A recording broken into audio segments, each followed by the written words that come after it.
मुख्यमंत्री करतील, पण देश पातळीवरचं काम करायचं असेल तर केंद्रीय पातळीवर ते काम करावं लागतं. तसं प्रभू रामचंद्र आले, परंतु कोणतंही काम एकट्यानं होत नाही ना. कितीही मोठा व्यक्ती असला, प्रभू रामचंद्र हे परमात्मा आहेत, परब्रह्म आहेत, परंतु एवढं मोठं काम करायचं ते एकट्यानं करायचं नाही, सगळ्यांना घेऊन करायचं. एकटे करू शकले असते, एका बाणाने सुद्धा रावणाचा वध करता आला असता, अयोध्यात बसून बाण सोडता आला असता, परंतु जोपर्यंत सगळ्यांचा सहभाग घेतला जात नाही तोपर्यंत ते यश टिकत नाही. आणि लोकांना लोकसहभाग फार महत्त्वाचा असतो. म्हणून भगवान विष्णूने आधी विचारलं, मी ठीक आहे दशरथाच्या घरी जन्म घेणार आहे, पण तुम्ही काय करणार आहात. देवतांना प्रश्न विचारला, तुम्ही आला पाहिजेत ना, तुम्हाला ऐकतो पाहिजे काय, तुम्ही या. मग वेगवेगळ्या लोकांनी वेगवेगळं शक्ती घेतली, रूप घेतलं. इंद्र हे वाली म्हणून आले, त्यानंतर सूर्याने सुग्रीव रूपाने आले, वायुरूपाचे पुन्हा हनुमान आहेत, भरपूर वर्णन त्यांचं आहे. आणि मग अशा प्रकारे सगळ्यांची तयारी झाली. आता प्रभू रामचंद्र वाढायला लागलेत, लहानाचे मोठे व्हायला लागलेत. वाल्मिकी मुनींनी प्रभू रामचंद्राचं बालपणाचं वर्णन फक्त 12 श्लोकात केले, सविस्तर नाही. पण भगवान श्रीकृष्णाचं मात्र इतकं सविस्तर वर्णन आहे की ते आपल्याला ऐकतच बसावं वाटतं. प्रभू रामचंद्राचं वर्णन आहे. 1-2 प्रसंगच आपण बघून पुढे जाऊया. जेव्हा लहान होते हे 7-8 महिन्याचे, आता बाळ रडणारच, प्रत्येकाला पाळणा असतोच. 4 चौघांना 4 पाळणे केलेले होते. आणि हे सगळे आपापल्या आयाजवळ होते. फक्त भरत आणि शत्रुघ्न सुमित्रा मातेजवळ होते. आणि हे एवढे रडायचे, एकदा एवढे रडू लागले. मग सगळ्यांनी म्हटलं तर काय करावं, काय ह्याला काय करावं, गरमी व्हायली काय, AC बंद झाला काय, कूलर बंद झाला आहे काय, पंखा बंद झाला का, काय खाली काही विंचू चावला आहे काय, मुंग्या चावायलेत का, ढेकणं चावायलेत का, रडायलेत. बाळ थांबतच नाहीत. मग त्याला अंगारा लावा, धुपारा लावा, काहीतरी करा, मंत्र म्हणा, तरी थांबत नाहीत. मग कोणी म्हटलं वशिष्ठ मुनींनाच बोलवा, त्यांनाच माहीत आहे. मग वशिष्ठ मुनी आले, त्यांनी बघितलं. ते म्हणाले काय नाही, सोपं आहे म्हणले, चला सगळे पाळणे आणा एकत्र. सगळे पाळणे आणले, असे लाईनीने ठेवले. रडणं थोडंसं कमी झालं, पण रडणं चालूच होतं आणखीन. आता अगोदर हातपाय आपटून रडू लागले होते, आता रडालेत परंतु हातपाय आपटत नाहीत. वशिष्ठी म्हणून म्हणाले ठीक आहे, आणखीन एक दुरुस्ती करू म्हटले. रामाच्या पाळण्याजवळ लक्ष्मणाचा पाळणा ठेवला, भरताच्या पाळण्याजवळ शत्रुघ्नाचा ठेवला. आता बरंच कमी झालं रडणं, तरी परंतु चालूच आहे, आणखीन थोडं चालूच आहे. वशिष्ठी मुनींना विचार केला, आणखीन रडणं चालूच आहे. मग आता आणखीन मग शेवटचा उपाय, लक्ष्मणाला उचललं, रामाच्या पाळण्यात ठेवून दिलं. शत्रुघ्नाला उचललं, भरताच्या पाळण्यात ठेवून दिलं. आता मात्र आनंदी आनंद. मग हसू लागले, खेळू लागले. जे काय हे जोड्या कशा तयार झाल्यात, परमेश्वराने कशा केल्यात. लक्ष्मण हे जे गुरुतत्व आहे, गुरु आहेत ते. रामचंद्र परमात्मा आहेत, परंतु परमात्मा थेट भेटणार नाही, गुरुच्या माध्यमातूनच भेटतो. आणि भरत कोण आहेत, परमभक्त आहेत. शत्रुघ्न कोण आहेत, भक्ताचे सेवक आहेत, भक्ताचे भक्त आहेत. म्हणून जवळ ठेवल्यानंतर त्यांचं रडणं बंद झालं. आता पुन्हा लाड प्यार हे सगळं होऊ लागलं, मोठे होऊ लागले, दुडदुडू धावू लागले. त्यांचं धावणं इतकं सुंदर आहे का ते. हां, ठुमकत ठुमकत ठुमकत चलत रामचंद्र, चलत रामचंद्र, बाजत पैजनिया, ठुमक चलत रामचंद्र, बाजत पैजनिया, ठुमक चलत रामचंद्र.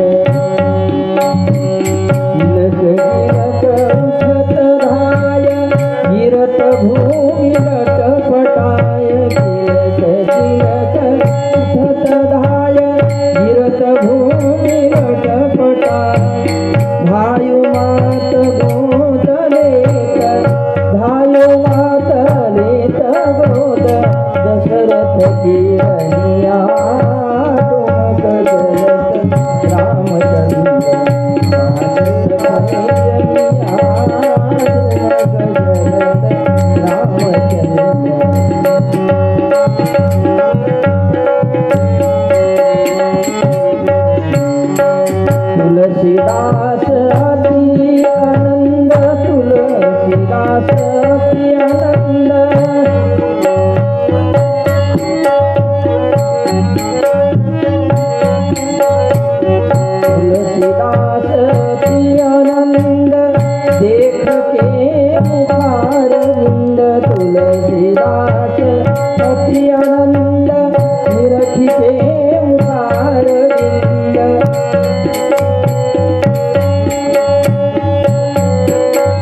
माता कौशल्या, माता सुमित्रा, माता कैकेयी या सगळ्या दशरथ राजांच्या राण्या, त्यांना आधी काहीच काम नव्हतं, फक्त व्हॉट्सअप बघायचं होतं. परंतु आता वेळच नाही, त्यांच्या मागंच बाळकांच्या मागंच धावायचं काम आहे. आणि इतका आनंद होता, इतका आनंद झाला की ह्या तिन्ही मातांना भूक लागत नव्हती, तहान लागत नव्हती, त्यांच्या मागंच धावत होते. आणि वाढत वाढत वाढत मुलं मोठी झाली, 4-5 वर्षाची झाली असतील आणि खेळू लागली. आता खेळ म्हणजे कसं आहे, त्या काळातला खेळ म्हणजे धनुष्यबाण, गदा चालवणे, तलवार चालवणे. आपले शेतकऱ्याची मुलं कसे काय खेळतात, चिखलाचीच बैलगाडी, चिखलाचीच बैल, त्या बैलगाडीमध्ये चिखलाचंच पोतं, त्याच्यामध्ये चिखलाचंच धान्य, याच्यातून आपण संस्कार करतो. खेळ काय असतं, खेळ म्हणजे संस्कार असतो. आपण कोणते संस्कार बालकांवर करीत आहोत, ते संस्कार खेळातून होत आहेत हे आपण लक्षात घेत नाही. आज घरोघरी ते बंदूक आहेत, पिस्तूल आहेत लहान मुलाच्या हातामध्ये, ते होळीच्या दिवशी पिस्तूल. आणि मग आता पिस्तूल द्यायल्यानंतर आता काही दिवसानंतर बॉम्ब देतील आई वडील, पुढे काय होणार आहे मुलगा. म्हणून त्या खेळांमधून संस्कार होत असतात. आता हे खेळत असताना काय झालं की हे सगळे 4 भाऊ आणि सगळे सवंगडी खेळताना चिखल, पाऊस पडला, चिखल झाला आणि ते काय करायचे, चिखलाचा गोळा करायचे, एकमेकाला मारायचे. आपले मुलं मारतात. मग यांनी काय केलं, एकदा रामाने काय केलं, बाण घेतला आणि समोर चिखलाचा गोळा लावला आणि एक मारला तो मंथराला. ती मंथरा आली कुबडी, तिचं काम रागवायचं, हे काय करायचं, काय करा, धिंगाणा करा, शांत बसा, इकडे जाऊ नका, तिकडे जाऊ नका, चिखल फेकू नका. रामाला राग आला, बालरामाला. त्यांनी बाणाला लावला चिखलाचा गोळा आणि फेकला. ते लागलं तिच्या तोंडावर, सगळं तोंड चिखलमय, अंगावर चिखल. तेव्हापासून मंत्रानं ठरवलं हे राम आपल्या कामाचा नाही. ते पुढे आता शत्रुत्व वाढत गेलं. मग असं त्यांचे खेळ हे चालू होते. आता राम लक्ष्मण हे सगळे मोठे झाले साधारणतः. मग आता ते कुलगुरूकडे गेले, शिक्षण झालं वशिष्ठ मुनीकडे. वशिष्ठ मुनीने त्यांना कोणतं शिक्षण दिलं, जे ब्रह्मदेवांनी वशिष्ठ मुनी आणि विश्वामित्र यांना जे शिक्षण दिलं होतं ते दिलं आहे. आणि ते शिक्षण योग वशिष्ठ या ग्रंथामध्ये आहे. खूप सुंदर, अत्यंत सुंदर ग्रंथ आहे. म्हणजे गीतेपेक्षा, भगवद्गीतेपेक्षाही सुंदर असा प्रकारचा ग्रंथ आहे. आणि तीच विद्या वशिष्ठ गुरूंनी राम, लक्ष्मण, भरत, शत्रुघ्न यांना ती विद्या दिली. म्हणजे प्रभू रामचंद्र हे विद्यार्थी म्हणून बसले आणि वशिष्ठ गुरु आहेत. आणि पुढे महाभारतामध्ये भगवान श्रीकृष्ण गुरु आहेत आणि अर्जुन शिष्य आहे. म्हणजे तेच ज्ञान त्यांनी पुढे दिलेलं आहे. आणि मग असं ज्ञान झाल्यानंतर साधारणतः 15 वर्षाचं वय झालं, 15 झालं. पण प्रभू रामचंद्र असे उदास बसू लागले, आपल्याच खोलीमध्ये बसायचे, बाहेर यायचेच नाही. आज आपले बरेच युवक तसेच करतात. डिप्रेशन आलं, एक चांगला शब्द त्यांच्याकडे आहे, डिप्रेशन आलं, नैराश्य आलं, काहीच करावं वाटत नाही. फक्त खावं प्यावं, मोबाईल बघावा, टी व्ही बघावा, घराच्या बाहेर निघत नाही, रूमच्या बाहेर काहीच काम करत नाही, शिक्षण सोडून दिलेले आहे. माझ्या मित्राचा एक मुलगा असाच आहे नांदेडला. असे कितीच मुलं आहेत. प्रभू रामचंद्रांना सुद्धा तसं नैराश्य आलं. पण ते का आलं, आजच्या युवकांसारखं नव्हतं ते. त्यांना वाटलं की जगामध्ये इतकं दुःख आहे, म्हणजे अयोध्येमध्ये सगळं आहे चांगलं, परंतु अयोध्येच्या बाहेर त्या काळातसुद्धा दुःख होतं, त्रेतायुगामध्ये सुद्धा. मग हे दुःख कसं दूर करावं याचा विचार ते करू लागले. की आपण राजघराण्यात जन्मलो, पण आपला काय उपयोग जनतेला, प्राणीमात्राला आपला काय उपयोग, असं ते चिंतन करत बसले होते. तेवढ्यामध्ये विश्वामित्र आले. आणि विश्वामित्र आल्यानंतर दशरथ राजा धावत गेले, त्यांनी स्वागत केलं, पूजा केली, सगळं झालं. आणि कधीकधी काय होतं की आपण बोलण्याच्या आवेगामध्ये जास्त बोलून जातो. खूप प्रेम आलं, तुला वाटेल ते काही माग तुला देतो, असं दशरथाने 2-3 वेळे केलेलं आहे. आता विश्वामित्र आल्यानंतर हे म्हणाले, गुरुदेव आपण आलात, मी काय सेवा करू, आपण म्हणाल ते मी देतो, माझं पूर्ण राज्य आपल्या चरणी अर्पण करतो, आपली जी इच्छा असेल ते सांगा. मुनी म्हणाले, मला नको, तुमचं राज्य नको, काही नको, मला तुमचं राम द्या. राम द्या म्हटलं की बेशुद्ध पडले, दशरथ राजा बेशुद्ध पडले.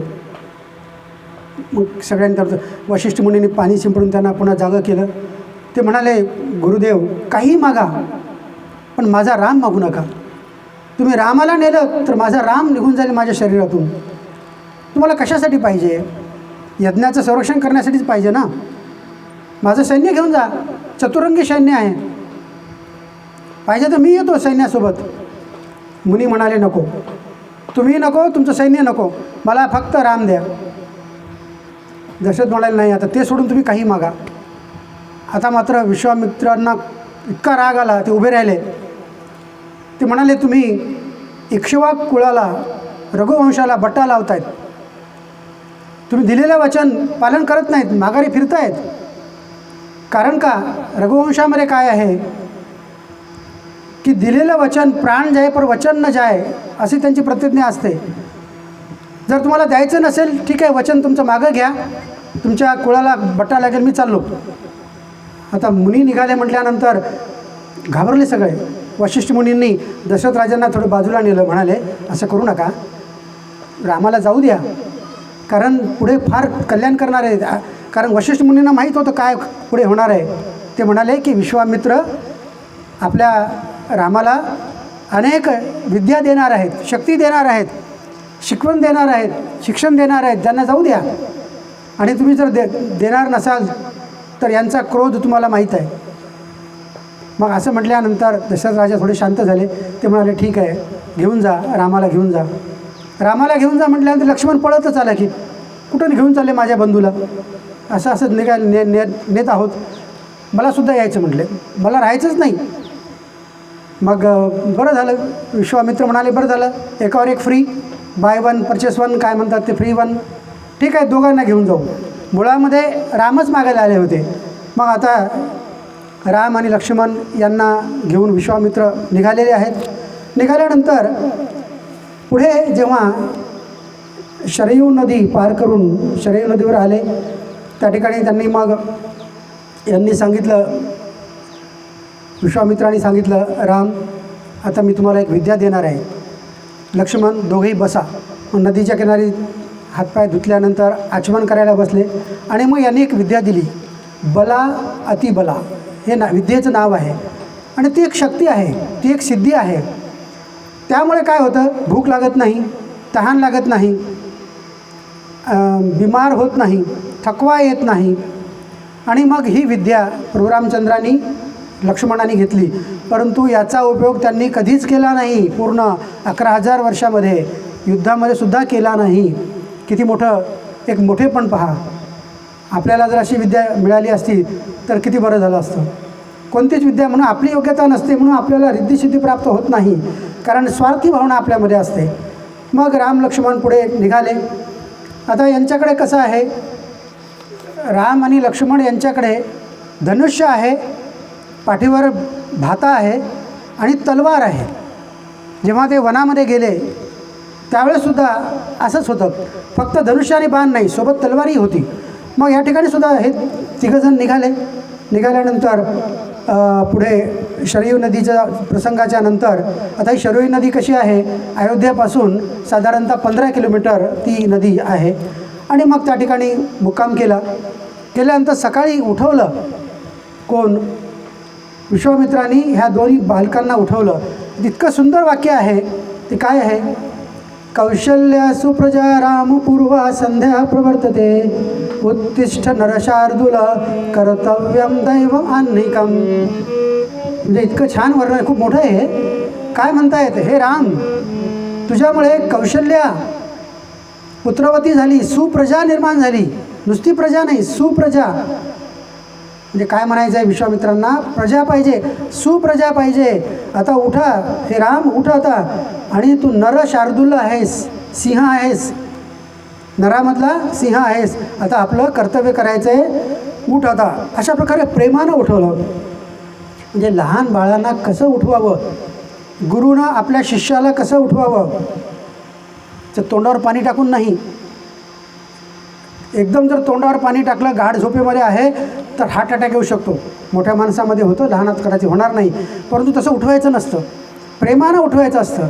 आई जशी प्रेमानं आपल्या बाळाला उठवते, तसा गुरु आपल्या शिष्याला, लहान बाळांना अशा प्रकारे उठवत असतो. आणि मग ते पुढे निघाले. गंगा आणि शरयू यांचा संगम आहे. त्या ठिकाणी त्रिपथगा नावाची नदी आहे, त्रिपथगा नदी. त्या ठिकाणी वाल्मिक ऋषींचा आश्रम आहे. आता हे आश्रम कसा आहे बघा, आश्रम कुठेही बांधत नाहीत. हे विश्वामित्र म्हणा किंवा आणखीन कोणी पुढे येणारे ऋषी आहेत, त्यांनी आपला जो आश्रम निर्माण केलेला आहे तो पवित्र ठिकाणी केलेला आहे. कारण ज्या ठिकाणी भूमी पवित्र आहे त्या ठिकाणीच आश्रम निर्माण झाला पाहिजे. कुठल्याही ठिकाणी आश्रम केला तर त्या ठिकाणी साधना होणार नाही, ध्यान लागणार नाही, तपश्चर्या होणार नाही. म्हणून या ठिकाणी साईबाबांचं अधिष्ठान आहे. या ठिकाणी हे सुद्धा एक आश्रम आहे, ऋषितुल्य आश्रम आहे. मग यांचं जे आश्रम होतं विश्वामित्रांचं ते कसं होतं, त्या ठिकाणी भगवान शंकरांनी तपश्चर्या केली होती आणि तपश्चर्या करून जात असताना त्यांच्यासोबत काही गण होते. आणि मग असं जात असताना तो जो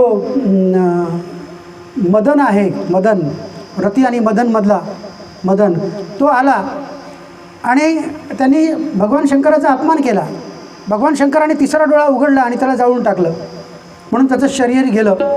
म्हणून त्याला कामदेवाला अनंग असं म्हटलेलं आहे, कामदेव. आणि ज्या ठिकाणी त्याचं शरीर जळालं त्याला नाव पडलं अंगदेश.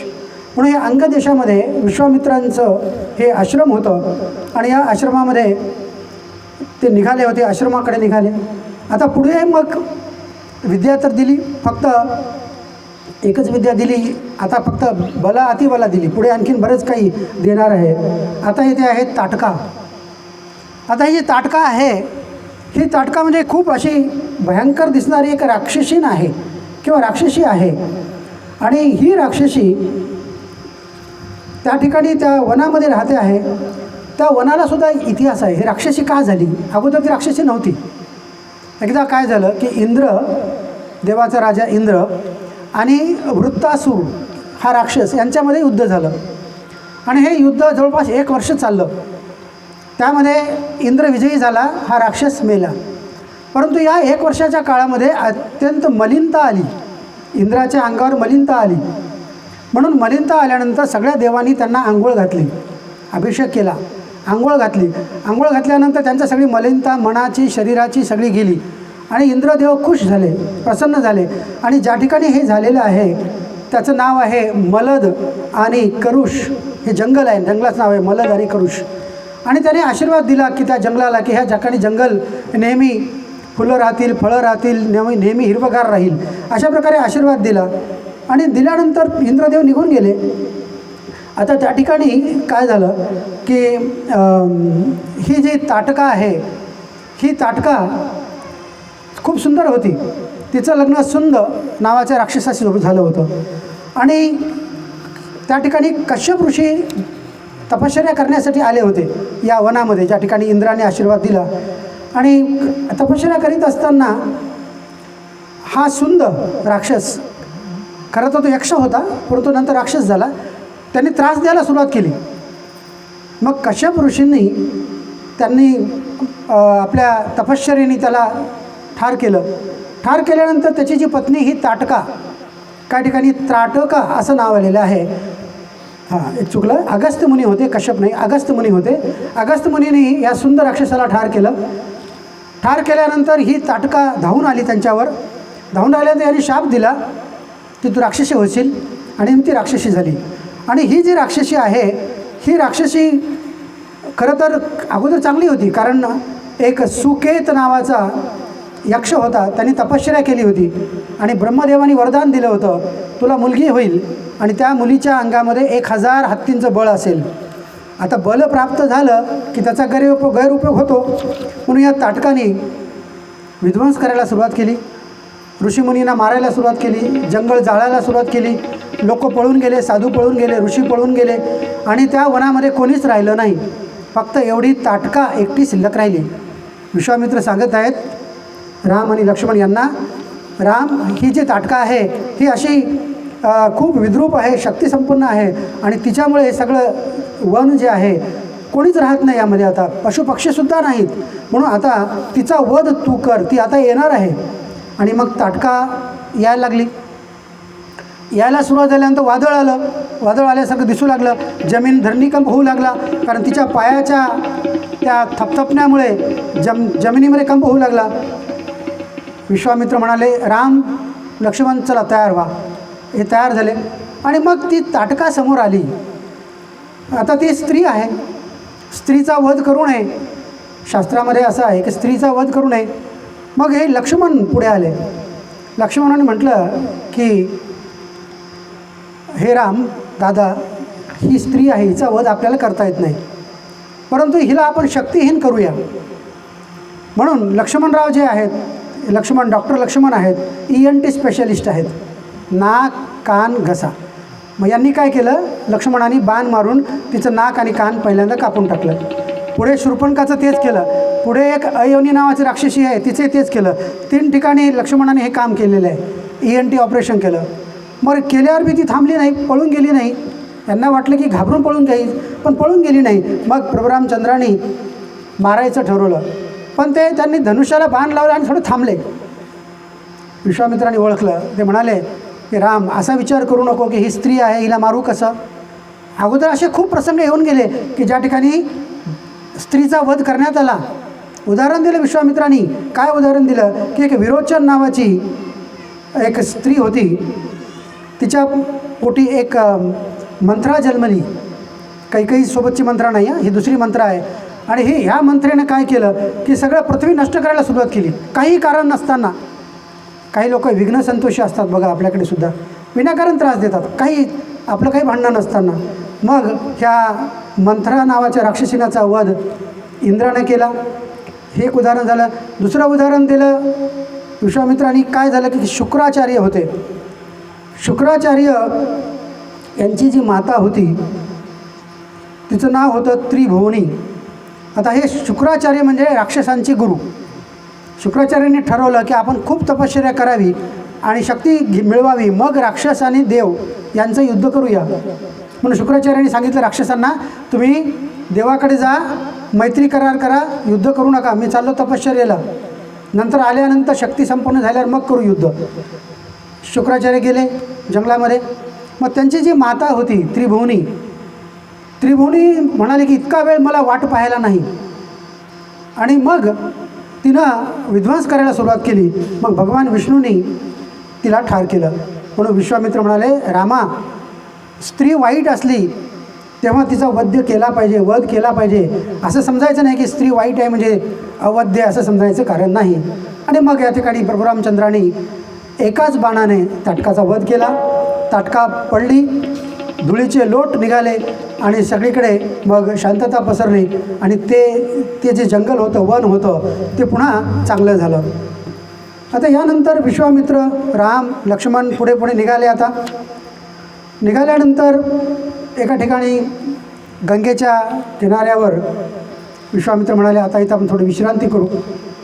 तिथं मग आंघोळ वगैरे झाल्यानंतर त्यांनी सांगितलं की राम बस, आता तुला मी आणखी काही देणार आहे.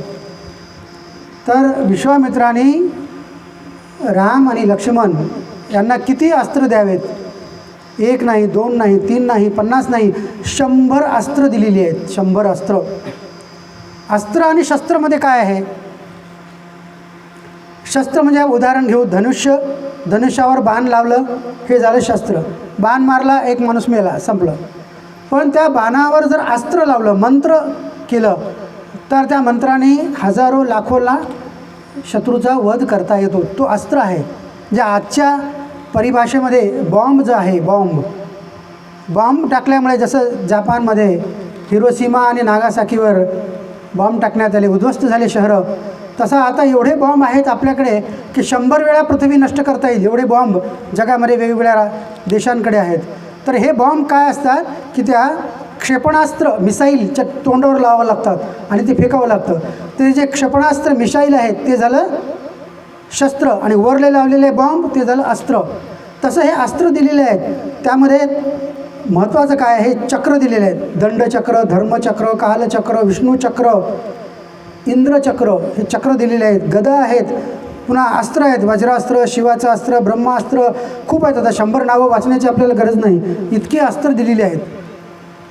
आता असा प्रश्न आपल्याला मनामध्ये येऊ शकतो की सगळे अस्त्र जमा करून त्या भात्यामध्ये ठेवली काय रामाने, का पोतं भरून पाठीवर घेतलं काय, का बैलगाडीमध्ये ठेवलं काय, किंवा रथात ठेवलं होतं काय, किंवा ट्रक मागवलं होतं काय, असं काही नाही.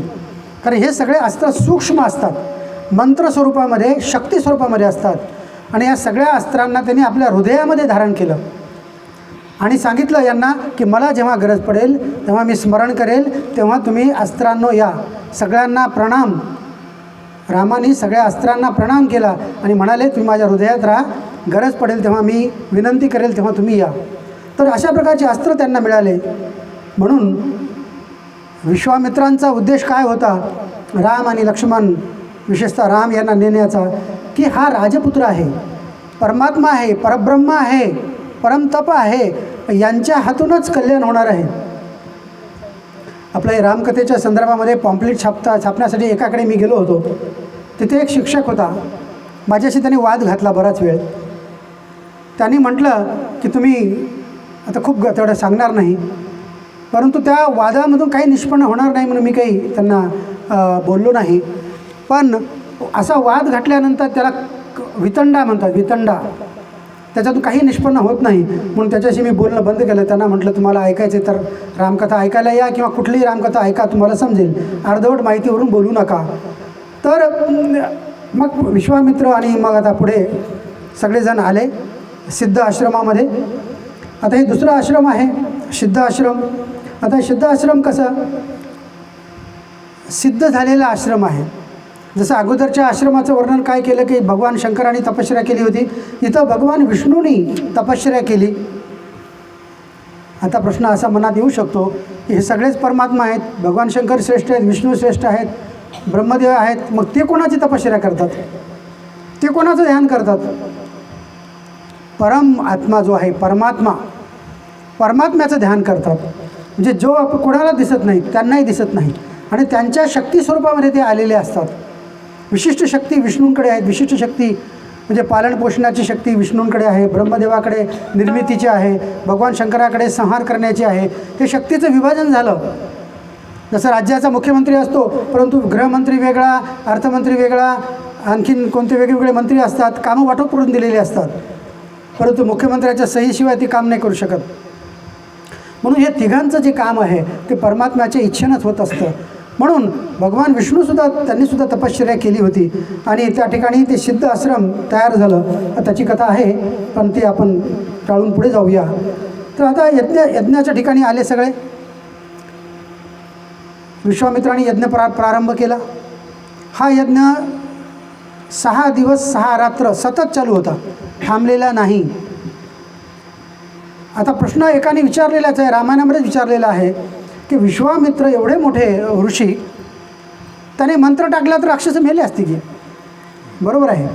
विश्वामित्रानेच उत्तर दिलेलं आहे की यज्ञ करत असताना, यज्ञाला बसत असताना पूर्ण मनात शांती पाहिजे. क्रोध जमत नाही, द्वेष, मत्सर काही जमत नाही.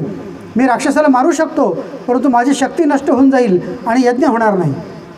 म्हणून मला राम आणि लक्ष्मण पाहिजेत. म्हणून या ठिकाणी यज्ञ चाललं.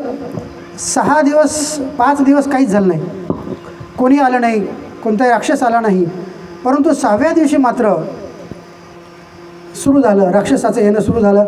आता ते राक्षस कसं यायचं, कसं वर्णन केलेलं आहे याच्यामध्ये वाल्मिकींनी, की ते वरून काहीतरी रक्त टाकायचे यज्ञामध्ये, दगडं टाकायचे, झाडं टाकायचे, पाणी टाकायचे, काही घाण पदार्थ टाकायचे, मांस टाकायचे आणि यज्ञ बंद करायचे.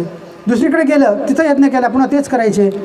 पण हे यज्ञामध्ये का, आता प्रश्न पुन्हा आपण निर्माण करू शकतो की राक्षसाला काय गरज होती, साधू करायलेत ना यज्ञ, ऋषी यज्ञ करायलेत, करू द्या ना. पण ते यासाठी अडथळा आणायचे की यांच्यामध्ये शक्ती येत असे, ऋषींमध्ये आणखी शक्ती वाढायची आणि शक्तीद्वारे ते पुन्हा राक्षसाला मारू शकतात ना. म्हणून आपल्यापेक्षा कोणी मोठं होऊ नये, ही आज कलियुगामध्ये जी भावना आहे तीच भावना राक्षसी भावना आहे. म्हणून आपल्यापेक्षा कोणी मोठं होऊ नये. बरं, राक्षसाचं काय, इंद्रामध्ये तेच आहे ना, तपश्चर्या बसलं की इंद्रदेवांची खुर्ची हादरत राहते, थरथर कापते, मग लगेच ते कोणाला ते पाठवतात. आपल्यापेक्षा कोणी मोठं होऊ नये, स्वर्गाचं राज्य कोणी घेऊ नये, आपल्यामध्ये सगळ्या सामान्य माणसामध्ये तीच भावना असते. परंतु या ठिकाणी प्रभुरामचंद्र यांनी उदात्त हेतूने रक्षण करायला सुरुवात केली आणि मग यज्ञाचं रक्षण झालं. यज्ञाच्या रक्षणामध्ये राक्षसांना तर ठार मारलंच, परंतु महत्त्वाचे जे 2 आहेत त्या महत्त्वाच्या 2मध्ये आहे एक मारीच, दुसरा आहे सुबाहू. हा मारीच कोण, ह्या ताटकेचा मुलगा मारीच.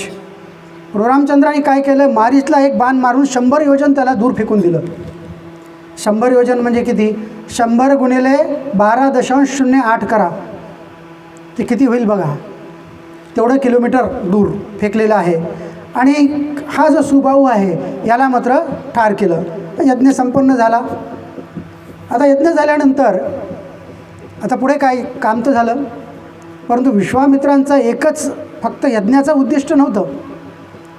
राम आणि लक्ष्मण यांना शस्त्र देणं एवढंच उद्दिष्ट नव्हतं. पुढे आणखी मोठं काही काम होतं. ते काम कोणतं आहे, तो आहे अहिल्याचा उद्धार करणे. आता तो अहिल्याचा प्रसंग येतो. ती शाप मिळाल्यामुळे अहिल्या शापग्रस्त झालेली आहे. आता त्याचं थोडंसं बघून आपण नंतर मग अहिल्याच्या संदर्भातलं गीत बघूया. तर काय झालं होतं की गौतम ऋषी, अहिल्या, काही ठिकाणी अहल्या असं आलेलं आहे, त्यांचे पती गौतम ऋषी, हे दोघं या ठिकाणी सुखानं राहत होते. त्या आश्रमाचं नाव आहे गौतम आश्रम. आणि हे आश्रम कुठं आहे, मिथिला नगरीपासून जवळच आहे. नगरीच्या बाहेर आहे पण जवळ आहे. मग पुढे राम, लक्ष्मण आणि विश्वामित्र जात असताना रामाने विचारलं, गुरुदेव हा आश्रम काय दिसतो आहे, सगळं पडझड झालेली आहे, काही दिसत नाही, कोणी राहत आहे असं दिसत नाही, इथं कोणाची वस्ती आहे असं दिसत नाही. मग विश्वामित्र म्हणाले की हा जो आश्रम आहे हा गौतम ऋषींचा आहे. आणि गौतम ऋषीची जी पत्नी आहे अहल्या, त्या अहल्येला गौतम ऋषींनी शाप दिलेला आहे. त्यामुळे ती इथं शापग्रस्त होऊन राहिलेली आहे. शाप का दिला की एकदा गौतम ऋषी मध्यरात्री स्नानाला गेले. अर्थात ते सगळे इंद्राने घडून आणलं होतं. स्नानाला गेल्यानंतर इंद्र आला, गौतम ऋषीच्या वेशामध्ये आला आणि मध्यरात्री अहिल्याला म्हणाला, माझी इच्छा पूर्ण कर. अहिल्यानं बघितलं, अहिल्यानं ओळखलं हा इंद्र आहे. काही ठिकाणी उल्लेख असा आहे की तिला माहीत नव्हतं. अहिल्यानं ओळखलं की हा इंद्र आहे. परंतु तिने विचार केला की देवाचा राजा माझ्याकडे आलेला आहे, म्हणून हे माझं भाग्य आहे. तिचं वाक्य आहे, माझं भाग्य आहे, तिने म्हटलेलं आहे. ते वाक्य मी लिहून आणलेलं नाही, परंतु ग्रंथामध्ये आहे. आणि मग त्या ठिकाणी ती भ्रष्ट झाल्यानंतर घाबरली ती. घाबरल्यानंतर तिनं म्हटलं की मी आता कृतार्थ झाली. तिचं वाक्य आहे, मी कृतार्थ झाली, आता तू पटकन जा. इंद्राला म्हणाली पटकन जा. इंद्रही घाबरला आणि पळायला लागला. तितक्या गौतम ऋषी आले, त्यांना प्रकार समजला. गौतम ऋषींनी शाप दिला इंद्राला, तुझ्या अंगावर 1000 छिद्र होतील. तसे छिद्र झाले. इंद्राचा अंडकोश गळून पडला. नंतर देवाने मेंढ्याचा त्याला लावला असा उल्लेख आलेला आहे. आणि पत्नीलाही सोडलं नाही.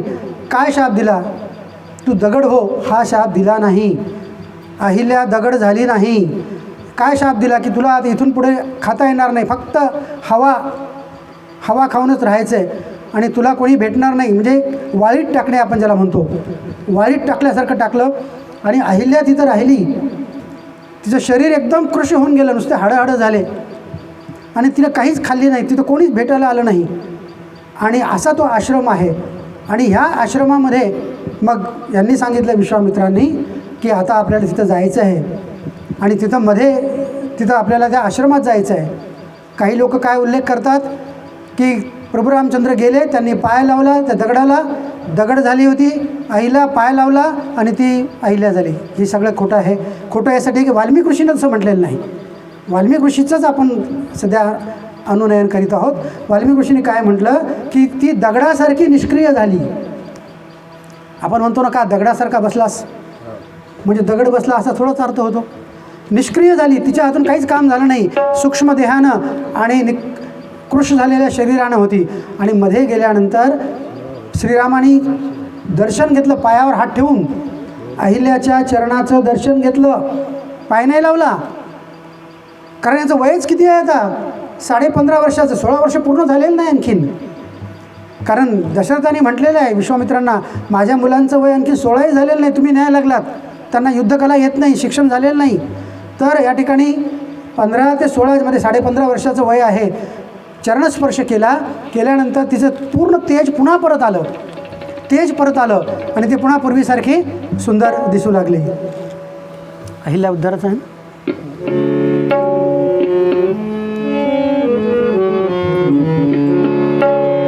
रामा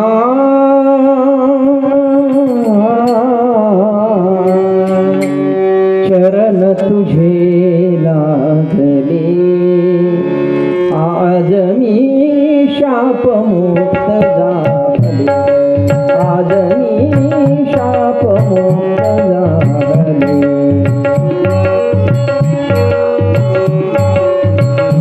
तुझ्या कृपेची शिल्पसत्कृती तुझ्या कृपेची शिल्पसत्कृती माझी मजई पुन्हा आकृती माझी मजई पुन्हा आकृती मुक्त झाले श्वास चुंबिती पावन ही पावले आज मी शापमुक्त झाले आज मी शापमुक्त झाले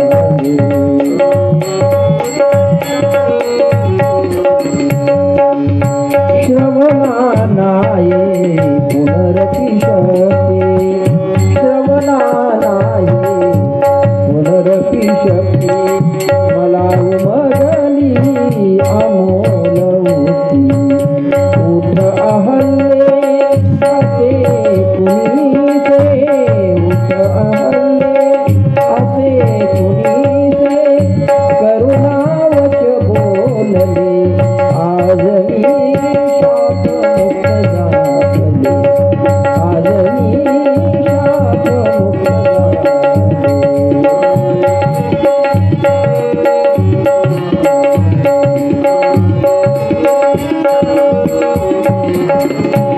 पतित पावना श्री गुरुराजा पतित पावना श्री रघुराजा श्री रघुराजा श्री रघुराजा पतित पावना श्री रघुराजा काय बांधू मी तुमची पूजा पुनर्जात हे जीवन अवघे पुनर्जात हे जीवन अवघे पायावर वाहिले आज मी शापमुक्त झाले रामा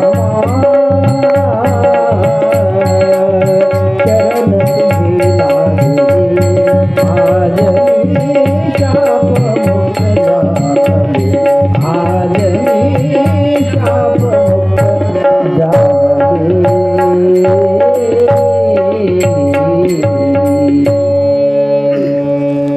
प्रभू रामचंद्राच्या अहिल्याच्या चरण स्पर्शाने अहिल्याला पूर्ण अगोदरचं रूप तेज प्राप्त झालं आणि मग गौतम ऋषी आले आणि पुन्हा गौतम ऋषींनी अहिल्याचा स्वीकार केला. पतित झालेली अहिल्या तिचा पुन्हा स्वीकार केला. आपल्या समाजामध्ये इतक्या वर्षानंतरसुद्धा असं होत नाही. एखादी मुलगी आपल्या घरामध्ये वाईट वागली, तिचा पाय घसरला, तर तू माझ्यासाठी मेलीस म्हणून तिला हाकलून द्यायचं. तिला कोणी पळवून नेलं, ती पुन्हा येऊ इच्छित आहे, तुझं तोंड मला बघायचं नाही म्हणून तिला हाकलून द्यायचं. म्हणजे रावण इतके झालेत, सीतेला दररोज पळवून यायला लागलेत आणि आपण मात्र परत आणण्यासाठी काही करत नाही. आणि कोणी एखादी आलीच मुलगी तर तिला आपण घेत नाही. प्रभू रामचंद्रांनी काय केलं की एखाद्याचं चूक झाली आहे तर चूक दुरुस्ती करायला संधी दिली पाहिजे ना. मनुष्य हा चुकीचा पुतळा आहे. Man is a bundle of blunder mistakes असं म्हटलेलं आहे. मोठमोठे मिस्टेक्स आपण करतो आणि त्या चुकाचं जर आपण दुरुस्तीला संधी नाही दिली तर तो आणखीन वाया जाईल. म्हणून जे गुन्हेगार तयार होतात त्या गुन्हेगारांना प्रेम मिळत नाही, म्हणून ते आणखीन गुन्हे जास्त करत जातात. परंतु श्रीराम आणि विश्वामित्र यांनी आपल्याला सांगितलेलं आहे की चूक झाली तरी दुरुस्ती करा, त्यांना पुन्हा घ्या, ते आपलेच आहेत. मग पुढचा प्रवास आता शिवधनुष्याकडे निघाला. मिथिलेच्या जवळ आले, हे मिथिलेच्या बाहेर झाला. आता मिथिला नरेश जनक यांच्याकडे चाललेलो आहोत. आता हे नाव कसं आहे मिथिला? मिथी नावाचा राजा होऊन गेला जनकाच्या आधी आणि त्यावरून त्या राज्याचं नाव मिथिला पडलं. आणि हे जनक राजा जे आहेत, जनक ही पदवी आहे. जसं हेडमास्टर, प्राचार्य, मुख्यमंत्री, पंतप्रधान हे पदव्या आहेत, पोस्ट आहेत, पोस्ट. तशी हे पोस्ट आहे, पदवी आहे. आता हे जे सीतेचे वडील जनक आहेत हे तिसरे जनक आहेत. यांचं नाव आहे शतध्वज. शतध्वज हे नाव आहे. परंतु हे जनक पदवी असल्यामुळे हेच जास्त प्रसिद्ध झालेले आहेत. मग यांनी सांगितलं, विश्वामित्र म्हणाले की जनक राजांनी एक यज्ञ चालू केलेला आहे आणि त्या यज्ञामध्ये एक मोठं धनुष्य आहे, शिवधनुष्य, म्हणजे भगवान शंकरांनी वापरलेलं धनुष्य म्हणून शिवधनुष्य. परंतु त्या धनुष्याचं नाव काय आहे? सुनाभ. धनुष्याचं नाव आहे सुनाभ. तर ते धनुष्य आपण बघूया म्हणून, म्हणजे गुरु कसा असावा बघा, की तुला हे करायचं ते करायचं नाही. आपण एक एक एक एक एक एक पाऊल, जसं लहान मुलाला पावलं टाकवत आपण शिकवतो, तसं गुरुनी म्हटलं की चला आपण तिकडे जाऊया आणि मग शिवधनुष्य आपण बघूया. आता हे शिव आणि दुसरे काही विष्णू धनुष्य, हे शिव आणि विष्णू धनुष्य कसे तयार झाले? गमतीचा एक विषय यांनी वाल्मिकीने लिहिलेला आहे की एकदा देवांना वाटलं, सगळ्या देवांना, की भगवान विष्णू मोठे आहेत की भगवान शंकर मोठे आहेत, चला परीक्षा बघू. आपल्याकडे कळलावे माणसे असतात ना, तसं. मग यांनी काय केलं, दोघांचं युद्ध करायचं ठरवलं, विष्णू आणि भगवान शंकर. मग युद्ध करायचं म्हटल्यानंतर शस्त्रसुद्धा तसं मोठं पाहिजे ना. मग विश्वकर्म्याला बोलवलं. विश्वकर्मा म्हणजे देवांचा आर्किटेक्ट, इंजिनियर, अभियंता म्हणा किंवा काय शिल्पकार. मग त्याला सांगितलं की 2 धनुष्य सारखेच बनवायचे, सारखेच वजन, सारखाच आकार, सारखीच शक्ती. तसे 2 धनुष्य बनवले. एक विष्णूंना दिलं, एक भगवान शंकरांना दिलं. दोघांचं युद्ध सुरू झालं आणि ते युद्ध एवढं आता विकोपाला गेलं की मग भगवान शंकर हरले, कारण सगळ्या सृष्टीचा संहार होण्याची वेळ आली, सृष्टी नष्ट होण्याची वेळ आली, कारण दोन्हीही परमशक्ती आहेत. आणि मग युद्ध बंद झालं. मग भगवान शंकरांनी ते जे धनुष्य आहे ते धनुष्य जनक राजाच्या पूर्वजाला दिलेलं आहे. एक राजा आहे, त्या राजाला दिलेलं आहे. आणि दुसरं जे धनुष्य आहे विष्णू धनुष्य, ते विष्णू धनुष्य परशुरामाच्या पूर्वजाकडे दिलेलं आहे. असे ते 2 धनुष्य आहेत. मग धनुष्य बघण्यासाठी राम, लक्ष्मण, विश्वामित्र निघाले आणि मग धनुष्याचं वर्णन केलेलं आहे. मग आले, ते यज्ञाच्या ठिकाणी आले, सगळे बसलेले आहेत. आता या ठिकाणी काही ठिकाणी वर्णन असं आहे, विशेषतः रामचरित मानसामध्ये, की मिथिलाच्या नगरामध्ये जात असताना बाहेर एक मोठं उद्यान होतं, गार्डन.